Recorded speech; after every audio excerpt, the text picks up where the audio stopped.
Bienvenue à Brothers View, un podcast où on essaie d'apporter différentes perspectives. en gardant un point de vue biblique. Moi c'est Raphaël. Et moi, c'est Mickaël. Et aujourd'hui, on va parler de l'économie et de ces différentes formes que ça peut prendre et aussi de tout ce qui entoure la société. Dans un sens, tous les sujets société. Et on va avoir 2 épisodes sur ce sujet-là pour discuter un peu de ces différentes formes. Parce qu'il y a plein de formes qui existent. Je pense que vous avez déjà entendu parler de plusieurs. Mais qu'est-ce que ça veut dire? Ça aussi, est-ce que ça a un lien biblique? Est-ce qu'on pourrait aussi le faire vivre plus bibliquement? Et aujourd'hui, tu as préparé en fait un peu la matière sur le socialisme et communisme, de ce que je me souviens. J'entends dans l'oreillette. Et oui. Parce qu'on est en live direct, non. Oui, exactement. Je suis plongé dans un sujet nouveau pour moi, qui m'a quand même aussi intéressé, hein. C'est pour ça qu'on a fait ça. Pour comprendre aussi un peu mieux ce que les communistes veulent, comme on dit toujours, parce que l'image qu'on a, c'est des mauvais communismes qui existent dans ce monde. On a toujours eu la guerre contre le communisme, les Américains qui faisaient la guerre contre le communisme. Et il y a même une organisation maintenant qui combat contre le communisme, End CCP. Si vous voulez signer leur initiative, vous pouvez. Mais là, du coup, on va discuter qu'est-ce que c'est le communisme et puis surtout qu'est-ce que ça a à voir avec la Bible. Est-ce que ça a à voir quelque chose avec la Bible? Mais du coup, c'est quoi en fait le problème que le communisme, socialisme essaye de résoudre en fait? De ce que j'ai compris, que j'ai lu, le gros problème, c'est un peu l'inégalité de la fortune. Dans le sens où c'est aussi un problème actuel que la société a. On peut le voir comme problème ou comme cours de vie naturel, hein. Mais c'est que il y a des gens qui possèdent beaucoup d'argent et des gens qui possèdent peu. Et les gens qui possèdent beaucoup vont toujours posséder beaucoup. Et ceux qui possèdent peu vont souvent que posséder très peu ou toujours moins. Ce qui mène à des inégalités dans plusieurs termes et dans l'exploitation des gens. Et d'abus de pouvoir à travers ça, à travers l'inégalité. Et tout ça, c'est parce qu'on est dans un état capitaliste, c'est ça? Selon moi, je pense que non. Selon beaucoup, selon le socialisme, oui, c'est que ça la raison. Parce que pour eux, le capitalisme pousse à cette pensée et à cette envie. Mais de base, le capitalisme a aussi toute une histoire derrière, hein. Comme le communisme est très compliqué aussi. C'est deux choses qui construisent sur des théories, sur des personnages différentes. Des personnages qui sont très marquantes du capitalisme d'aujourd'hui, c'est Adam Smith, pour ceux qui connaissent. Et si on regarde l'histoire du capitalisme, on parlait avant de capital, c'est les ressources que tu as en argent, et les capitalistes, c'est des gens qui travaillaient avec cet argent. Donc il y avait pas du tout ce côté où on exploitait. Et après, avec le temps, il y a eu différentes formes de capitalisme qui sont créées dans différents pays, différents continents, et ça a un peu développé cette chose où le but c'était d'échanger des biens. Ça veut dire que même le travail était un échange de biens. On travaille et c'est ton bien que tu proposes et tu recevais de l'argent, un salaire. Ça c'est un peu le capitalisme qui s'est créé avec ça et c'était toujours dans le but du changement. Et dans le livre que j'ai lu pour référer tout ça, c'est de Jürgen Koka qui a écrit Geschichte des Kapitalismus, l'histoire du capitalisme, qui a retracé un peu toute l'histoire pour un peu voir ce que ça veut dire. Parce qu'au jour d'aujourd'hui, le mot capitalisme est presque utilisé pour pointer les choses négatives de la société actuelle, dans le sens de l'économie. Si vous êtes intéressé à les sources qu'on cite et même d'autres sources, vous les trouvez en bas dans la description du podcast. Mais du coup, ok, le capitalisme a une histoire complexe, mais le socialisme, tu as dit, et le communisme aussi, mais comment on définit ces deux? Qu'est-ce que c'est la différence entre les deux? En gros, les deux visent à une liberté. C'est toujours le système idéal des deux, ce serait la liberté de l'homme à faire ce qu'il veut. Le capitalisme le vise en sens, tu atteins la liberté avec l'échange, et le socialisme, communisme, le vise plus dans, on centralise le tout, on fait tous ensemble, et à travers le gain de temps qu'on en génère à travers ça, et les coûts qu'on garde, qu'on économise, on atteint la liberté. On appelle après ça de la vraie liberté, selon les communistes. Ils appellent ça. Et puis, ce qui est intéressant, c'est que il résout le grand problème du capitalisme. Le communisme résout un des grands problèmes et dans la théorie, c'est le meilleur modèle économique. Parce que on parle toujours le communisme se base sur une centralisation. Ça veut dire que il y a plus 50 entreprise qui crée des voitures, mais qu'une. Ça veut dire que ça permettrait que le développement, les ingénieurs travaillent tous au même projet et font avancer tous ensemble un projet plus rapidement. Au lieu d'avoir que 5 ingénieurs par entreprise, on prend les toutes, puis après on en a 50. Ça veut dire que tu pourrais travailler à 50 sur des voitures et le développement serait beaucoup plus rapide. Et puis un grand problème du capitalisme, c'est que on est toujours obligé actuellement, on va dire, on doit créer de la demande pour vendre nos choses, qu'il y a un surplus. Les communismes diraient qu'il n'y a pas un surplus parce qu'il y a des gens qui ont encore faim sur ce monde. Donc il y a une inégalité qui est là et qu'il faudrait réussir avec la centralisation à changer et être plus productif. Mais au capitalisme, on produit sans savoir si ça va être vendu. Il y a très peu d'entreprises, il y en a quelques-uns, mais souvent c'est des entreprises qui sont tellement grandes et tellement, je dirais par exemple des voitures, il y a des voitures qui sont créées que sur demande, mais sinon, on ne sait pas si tu vas vendre ce que tu as créé. Donc, tu as toujours du surplus que tu dois revendre plus cher, tu as de la pub à faire, et tu as une demande qui est peut-être même pas là et tu sauras jamais si ton produit va être vendu. On appelle ça, selon les communismes, l'anarchie du capitalisme. C'est le Bronx en soi. Et le communisme, à travers du fait que tout est centralisé, tu peux pas choisir entre 2 magasins, comme en Suisse, entre Coop et Migros, pour aller faire tes commissions. Il y a que un magasin, donc il y a personne qui doit créer de l'attention pour que tu ailles chez eux. Donc, tu économises des grands coûts aussi dans le marketing, mais aussi dans l'organisation de la chose. Et tu arrives à centraliser et au lieu d'avoir 50 marques de bananes, tu n'en as plus qu'une. Donc, tout le monde va acheter la même. C'est-à-dire que on saura combien le monde a besoin et on produira automatiquement autant. Tout ça le communisme vise après à créer des processus automatisés, comme maintenant on connaît aussi dans les grandes industries, mais pour toute étape. Ça veut dire que toute chose serait faite par des machines. Donc, petit à petit, toi et moi, Raphaël, on aurait du temps libre constamment parce que on serait toujours plus efficace à produire tout produit et on aurait la vraie liberté que le communisme propose.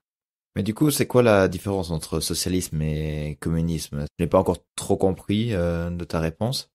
Alors, la différence entre socialisme et communisme, le communisme vise à vraiment créer cette centralisation sur l'État et changer complètement le système économique, où le socialisme, c'est un peu l'entre-deux entre le capitalisme et le communisme. Ça veut dire, c'est un peu ce qu'on vit actuellement en Suisse, hein. On n'est pas un État complètement capitaliste, parce que un État complètement capitaliste se laisserait, là aussi on peut en discuter, mais selon la théorie de Adam Smith, c'est lui qui a un peu analysé avec un aspect plus critique du marché, comment ça se régule, beaucoup de capitalistes vont dire que le marché se régule automatiquement et c'est à cause de la main invisible. C'est-à-dire que tout va se remettre en ordre parce que la demande et l'offre va se remettre à niveau.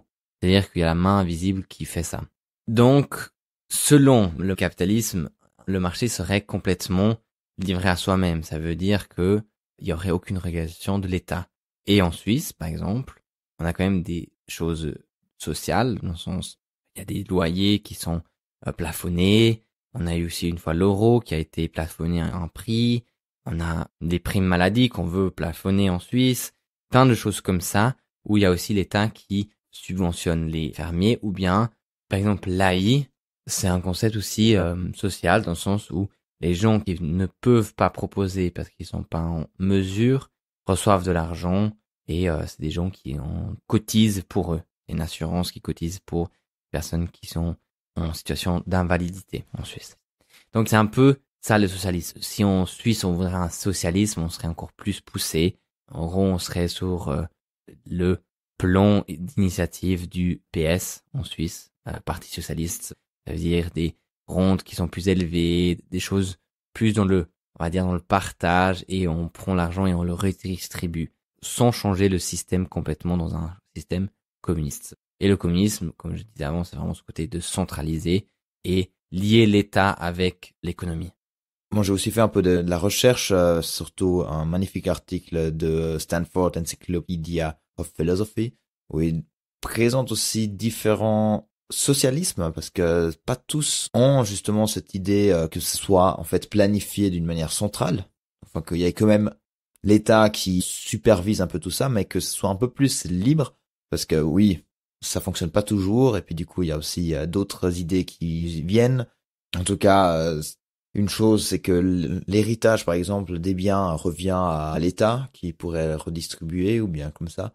Enfin, si je comprends bien, c'est que l'idée, il y a le problème de l'accumulation des biens, pendant que d'autres ont une accumulation des dettes, pratiquement, et ils veulent résoudre cela en mettant un peu plus d'égalité, le socialisme de manière un peu plus libre, dans le sens que tu as encore des biens, mais que c'est quand même régulé, et le communisme où tout est décidé par l'État qui a le plein contrôle, bien que le communisme espère aussi que le plein pouvoir de l'État soit juste nécessaire pour un certain moment, pour que ça fonctionne, et puis après ça disparaisse, enfin que ça reste pas en dictature pratiquement, mais après voilà, c'est à quel point est-ce que c'est du wishful thinking, enfin un souhait que cela se passe, ou bien est-ce que c'est une réalité qui peut se manifester.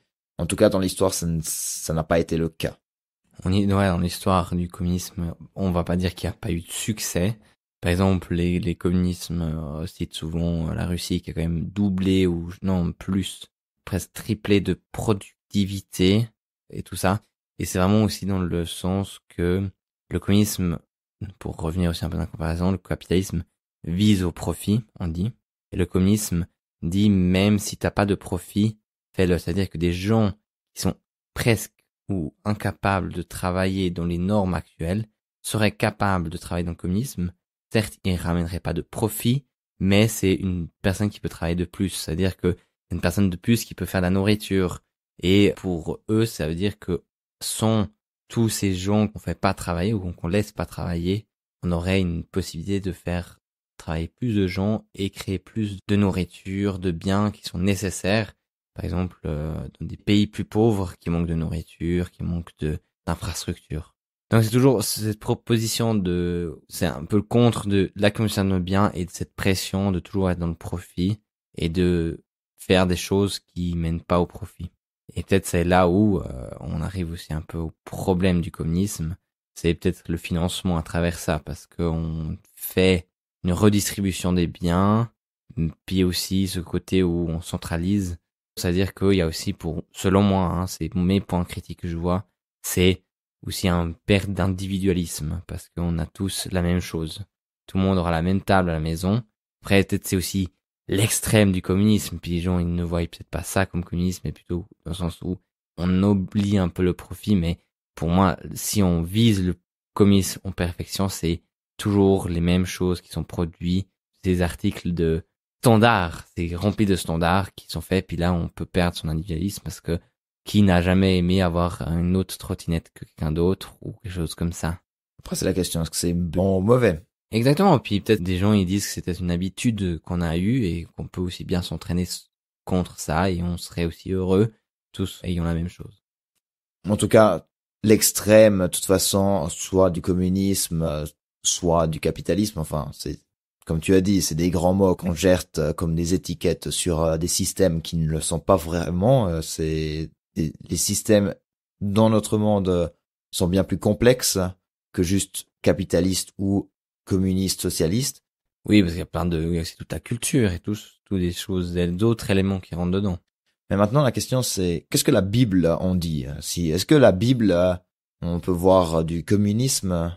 Alors, la Bible, en soi, moi, je trouve c'est faux de dire, la Bible est communiste, la Bible est pour le capitalisme. Parce qu'il y a des esclaves et des gens qui travaillent, et il y a des salaires qui sont versés donc dans la Bible.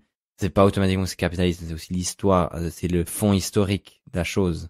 C'était un monde où c'était comme ça, mais je pense qu'il y a deux choses à voir. Après, il y a un verset que je peux vous lire. Dans Deutéronome 23:20, c'est écrit: tu n'exigeras de ton frère aucun intérêt, ni pour de l'argent, ni pour des vivres, ni pour rien, ce qui se prête à intérêt. Tu pourras exiger un intérêt de l'étranger, mais pas de ton frère, afin que l'Éternel, ton Dieu, te bénisse dans tout ce que tu entreprendras dans le pays dont tu vas entrer en possession. C'est un verset un peu pour quelques-uns de dire t'as pas le droit de faire du profit avec de l'argent, ou c'est pour ça que beaucoup, C'est un peu loin cette interprétation, je sais pas. C'est pour ça que les gens ils étaient pas bons qu'avant. Oui, mais c'est pas. Qu'est-ce que ça a à voir avec un profit? Enfin, là, le verset te dit tu peux faire du profit par rapport à l'étranger. Oui, c'est pour ça. Mais les gens ils se focalisent sur qui est ton frère, tout le monde doit être ton frère, donc tu devrais donner de l'argent sans intérêt. Donc, en fait, une idée communiste. Oui, moyennement, pas vraiment. Si tu donnes du capital que t'as de trop, tu sais pas, ça peut pas être très communiste. Mais c'est dans l'idée de pas aller chercher de l'argent chez quelqu'un. C'est peut-être plus dans ce sens-là. Qui est un peu contre le capitalisme, on va dire ça. Parce qu'un capitaliste, selon la vue d'aujourd'hui, il irait faire des intérêts le plus haut possible. Parce que le verset, le passage qui se rapproche en tout cas le plus possible du communisme, enfin c'est ce que moi j'ai entendu déjà plusieurs fois, c'est là où les disciples partageaient de tous leurs biens, mais c'était pas un système communiste, c'était juste une communauté chrétienne qui s'est décidé de gérer la possession comme ça pendant un certain temps. Oui, on peut claquer un mot communiste sur cette période-là, sur ce système-là, mais... Parce qu'ils avaient une apparition de Engels et de Marx. Une révélation. Ils ont fait « Hallo, Guten Tag !» Non, mais c'est exactement ça. Et je dirais aussi, dans ces premières églises, les gens qui sont pris dans les églises, les veuves, les pauvres, les démunis, qui sont acceptés, nourris. Donc il y a aussi un côté très social, mais... Tout à fait. Et je pense que c'est là où je me dis, la Bible, et après il y a aussi d'autres endroits où la Bible, il y a un psaume, je sais plus où il est, qui donne aussi une autre idée de l'investissement et comment tu dois pas investir ton argent et comment tu devrais investir ton argent. Il y a des gens qui disent aussi qu'il y a des investissements bibliques comme l'or, le bronze. Voilà, théologiquement, ça tremble un peu, je trouve, c'est un peu vaste, mais c'est là où je dis, c'est des concepts qu'on peut prendre, des idées qu'on peut prendre, mais je ne dirais pas que Jésus vivait capitaliste ou communiste. C'est pas quelque chose que tu peux me claquer sur quelqu'un. Et je pense que on n'est pas appelé à faire que du profit, que de l'argent. On est appelé au partage, au redonner, à accepter des gens démunis chez nous, les aider. Et je pense que ça, c'est quelque chose de bien qu'il faut prendre et qu'on peut, oui, certes, retrouver dans le socialisme. En tout cas, le christianisme a aussi poussé plusieurs choses, genre justement les hôpitaux. C'est aussi une idée chrétienne de vouloir soigner ceux qui en ont besoin. Mais la question en fait qui est plus pertinente à cela, c'est qu'est-ce que serait la réponse chrétienne au problème que le communisme / socialisme voudrait résoudre?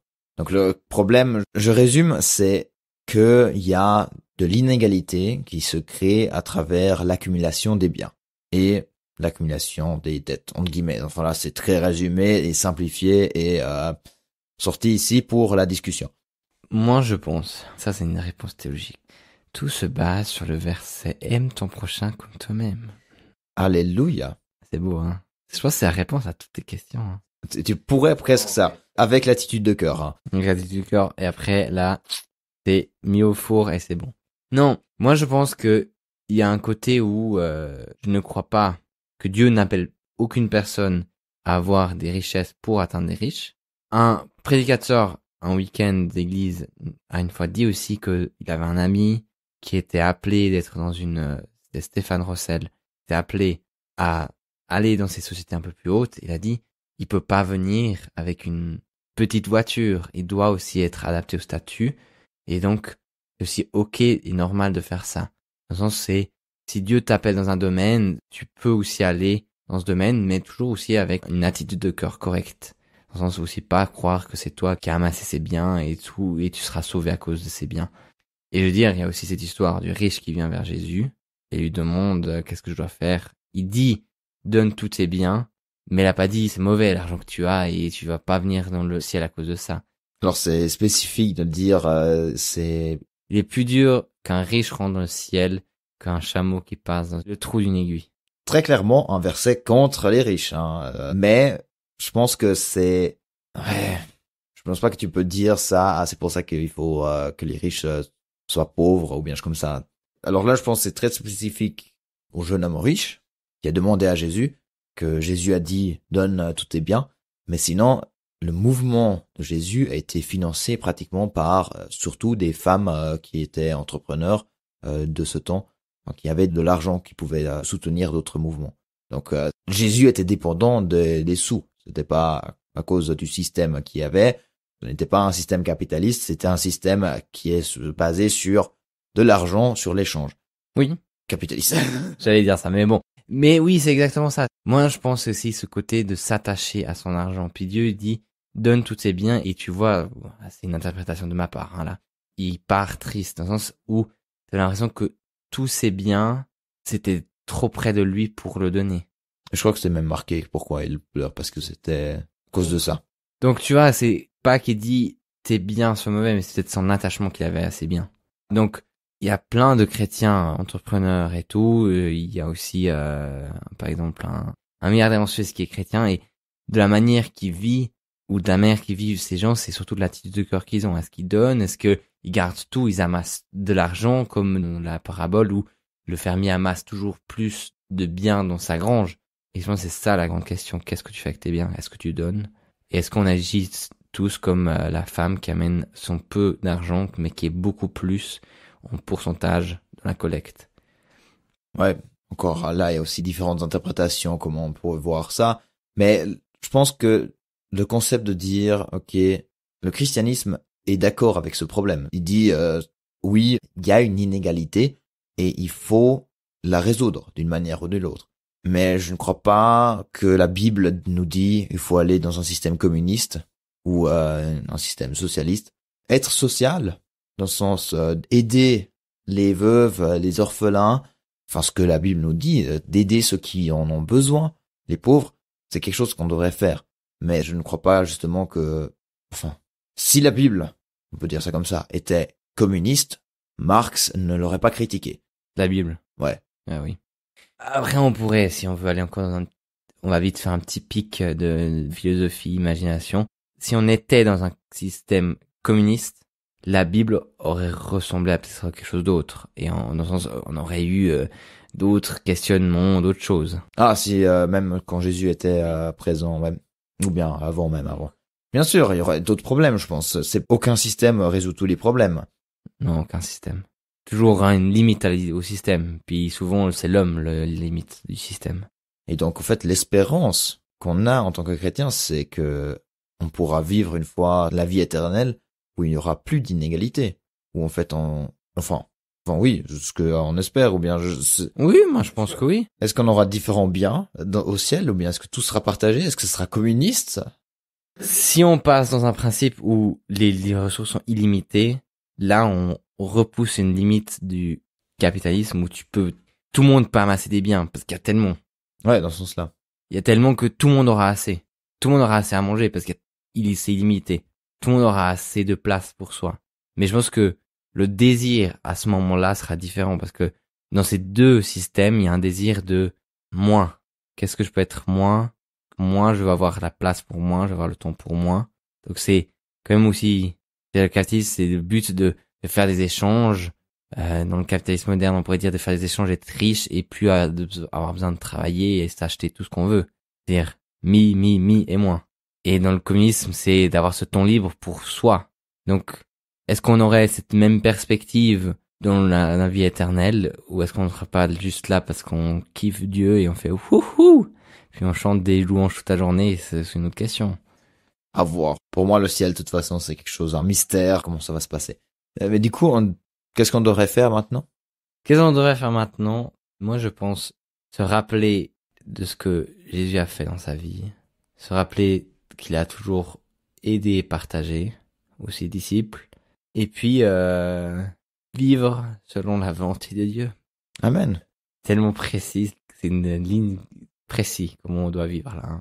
Hein. En fait, la vie est trop compliquée pour dire il faut vivre comme ça ou comme ça. Oui. Puis je pense que même si maintenant il y a des gens qui écoutent puis ils sont appelés en tant que chrétiens dans le communisme, c'est pas quelque chose de faux, hein. Pas du tout. Il faut juste être conscient des problèmes que ça peut créer. Moi, je pense que dans les deux systèmes, il faut se rappeler de ce que Dieu a voulu sur ce monde et ce que Jésus a amené sur ce monde et essayer de lui ressembler de plus en plus. Donc, des deux côtés, il y a des choses à travailler. Il n'y a pas un côté qui aura moins à travailler que l'autre. Le communisme, il y aurait, ou bien le socialisme, qu'est-ce qu'il y aurait à travailler? Bon, la question c'est, est-ce que c'est des systèmes qui pourraient fonctionner? Oui. Peut-être dans le socialisme, pour moi, c'est une question d'orientation du pourquoi. Par exemple, dans le socialisme, comme je disais, tu vas enlever cet individualisme. Au socialisme? Non, excuse-moi, pas au socialisme. ce serait dans le communisme, excuse-moi, mais dans le socialisme, ce serait peut-être cette motivation de on fait ça pour les autres, mais en fin de compte, ça doit aussi toujours te servir à toi. C'est un autre chemin de se trouver soi-même dans ce sens-là. Et je dis dans le capitalisme, c'est aussi le but de pas que penser à soi, mais aux autres. Mais pas penser aux autres parce que ça te fait du bien à toi. Mais c'est toujours difficile. Ah, mais moi, je trouve que c'est pas des problèmes réels qu'ils doivent faire. Mais qu'est-ce qui est le problème du capitalisme alors? Ça, c'est plutôt des attitudes de cœur. Le problème du capitalisme, mais c'est qu'il y a des inégalités. Oui, mais en tant que chrétien, tu fais gaffe à ça. Oui, merci. Mais on parle dans un système socialiste. Une critique que je pourrais faire, alors peut-être tu vas dire qu'elle est tout aussi bête, mais c'est que tu peux pas donner à tes enfants ce que tu as déjà travaillé. Donc, par exemple, un héritage ne reste pas chez toi.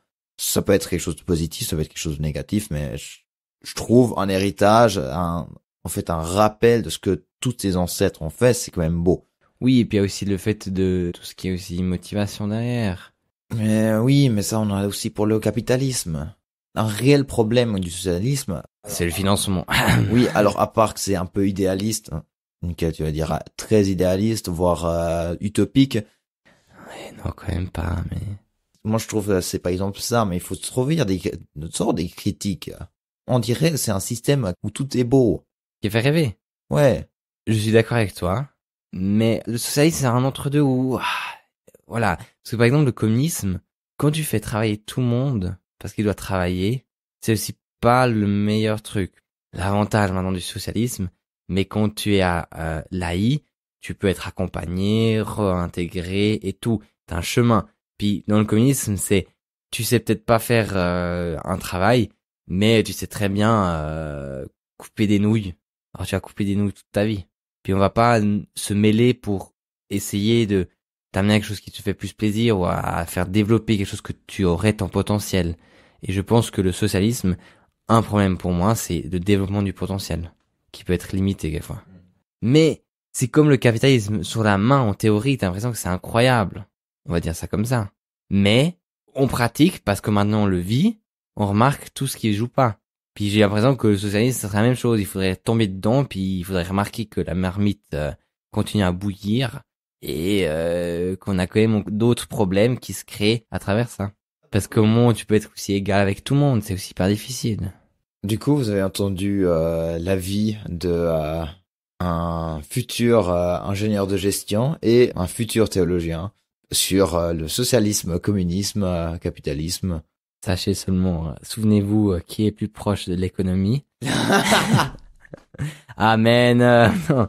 Ouais, peut-être je suis trop idéaliste. Non, oui. Je vais avoir du hate parce que j'ai dit quelque chose contre le socialisme. Mais non. Frères et sœurs, je vous demande pardon. Non, mais c'est toujours des idées qu'on peut avoir et c'est difficile. Le monde est trop difficile pour résumer ça dans un humain et avoir la vérité en soi. Sauf Jésus-Christ, le Dieu Tout-Puissant, peut le garder en soi la vérité. Amen. Mais ouais. Du coup, on vous laisse avec cette discussion. Avec ses pensées. Avec peut-être des questions. Écrivez-nous si vous voulez. Regardez les ressources si vous voulez. Je vais aussi mettre un lien d'une page Insta qui est un peu socialiste. Je trouve aussi intéressant. Voilà. Plus important, c'est d'y réfléchir et de se créer soi-même un avis. Voilà. Et puis surtout aussi de voir que les gens, ils n'étaient pas stupides en réfléchissant pour le socialisme et le communisme. Ils avaient vu un problème réel du capitalisme, enfin, qu'ils ont appelé dans le système capitaliste, et ils ont réfléchi une solution qu'ils ont trouvé bien. Exactement. Merci d'avoir écouté. Et au prochain épisode de Brothers You.